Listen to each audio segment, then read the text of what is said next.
Good morning everybody, welcome back to the channel. I'm Gav aka Baytech, and today in this video we're going to be making the transmission mount for the all-wheel drive RX7. Still sounds funny saying that. So I've looked out a scrap pile.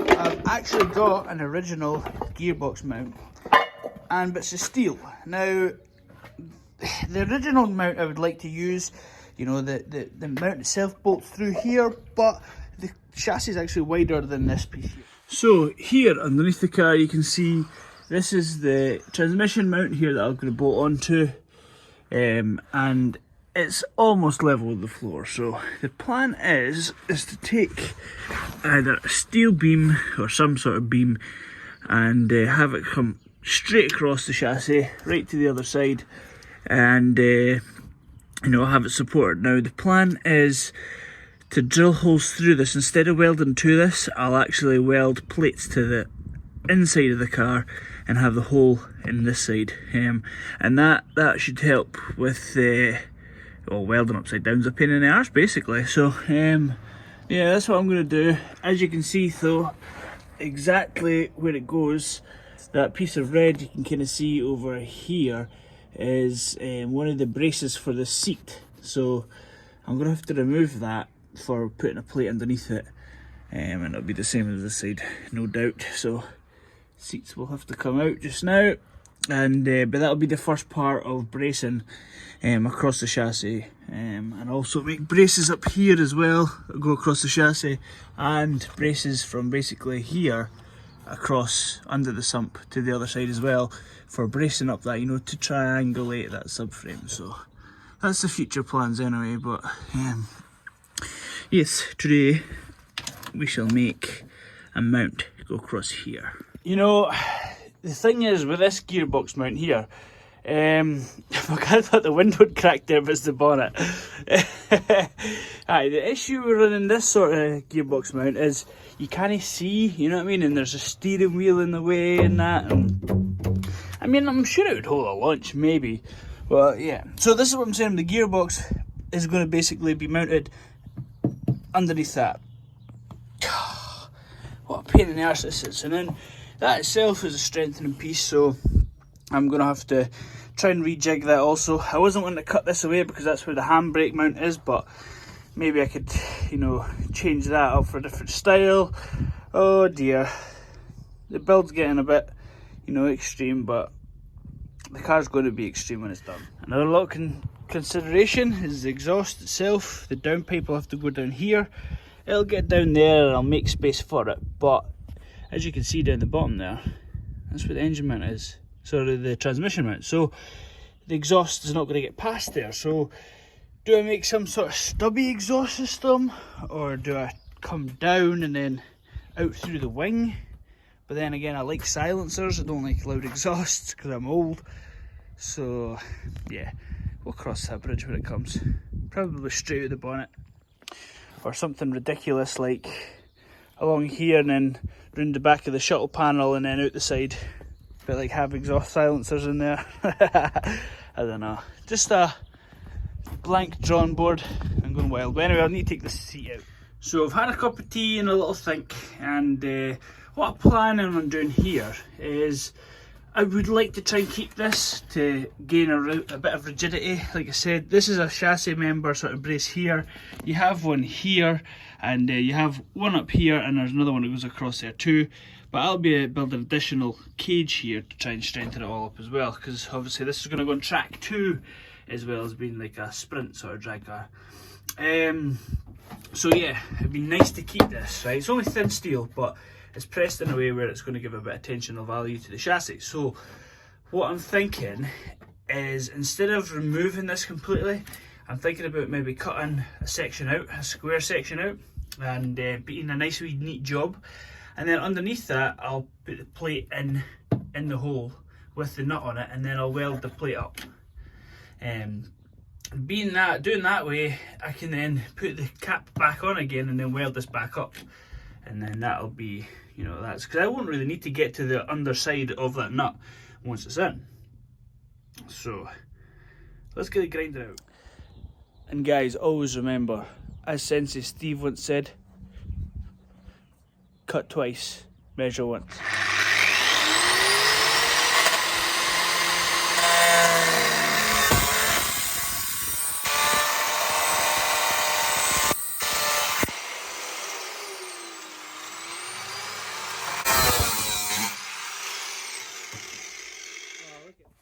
So as you would have seen there from extreme precision, I've now cut a hole in this brace here, so now I'll clean this up and I'll weld in a patch, probably that size, and I'll have two little nuts like there, welded on the plate, and then I'll kind of tack that in place. It doesn't need to be fully welded, but I'll tack it in place anyway, tack the nuts in place obviously, and then I'll just fold that back over again and then weld it all down. That should work. And that's been done the other side. Now this here, basically I'm going to have to build this section up like freehand with sheet steel. And then once I've got this sort of plates, if you can imagine them coming up the way, I'll fold this back down again, and then I can like weld that to the plate as well, if you know what I mean. Just to regain a bit of strength. So I mean, just being very cautious with strength, that's all. So, whoa. And today in this video, your CAD sponsor is Fantastic Fiesta Fajitas. Yes, let's get this cut out.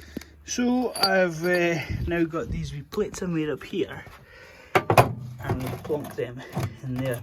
These nuts, if you look at the top of them, they're metric fine for one, M10 metric fine, but they also have these wee locking tabs here as well.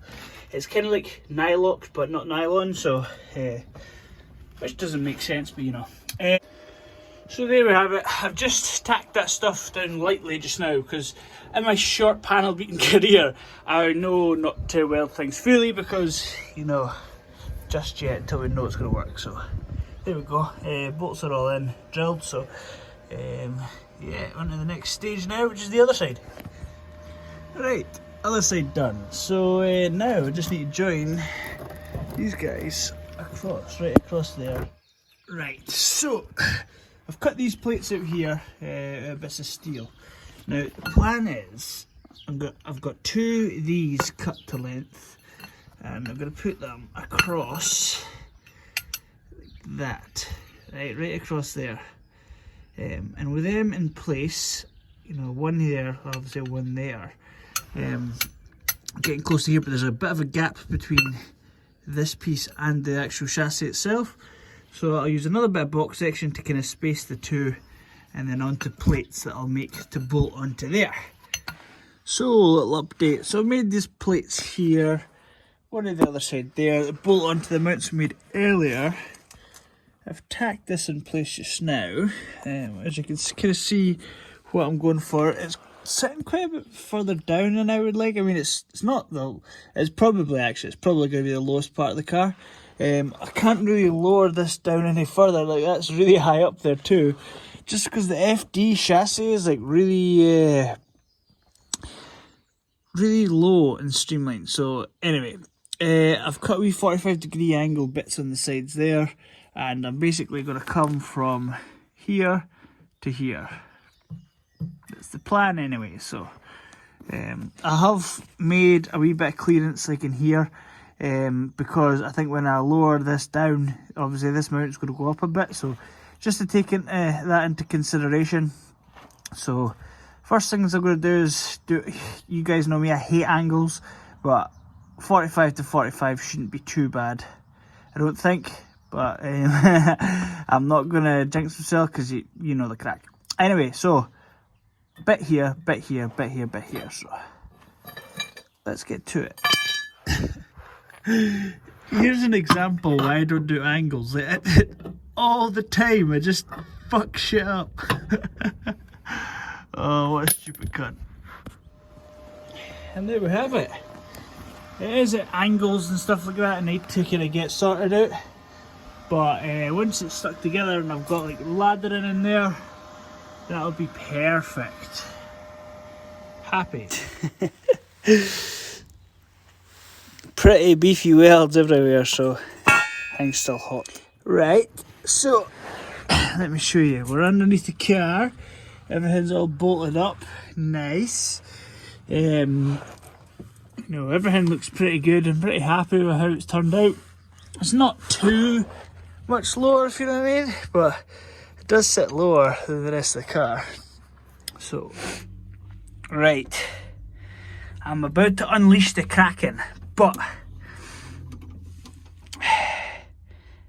you know, we're not got the maximum strength here. I need to build up some bracing and stuff in here, and the floor, and oh, well, if it takes this, I mean, it's going to drop a little bit. It'll drop maybe ½ an inch on the bush anyway, so let's just see.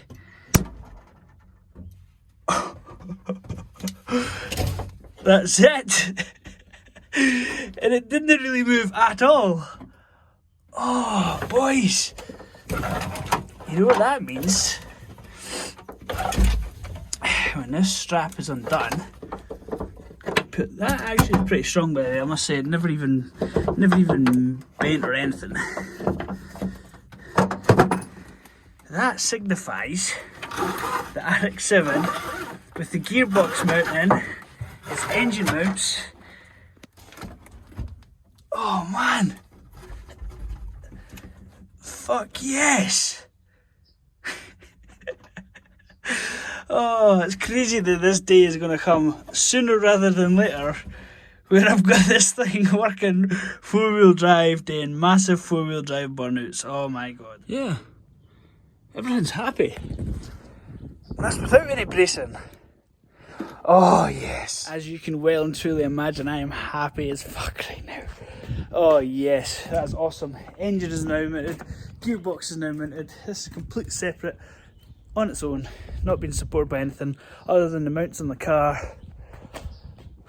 Oh, that's good, that's a good feeling. What that means is I can then dictate exactly down there, the transfer case, the prop where it comes up here and wherever it needs to sit. But that's going to do it for this video anyway. The next video is going to be, we're going to be looking at some suspension stuff next in subframe, which is going to be a bit of a challenge, and where we're going to mount the front diff. Guys, it's getting close. It's getting close. Right, well, I'm going to end the video there, and I'm much appreciated for you guys coming along, watching, commenting. These guys are really getting involved with this thing now. It's awesome to see.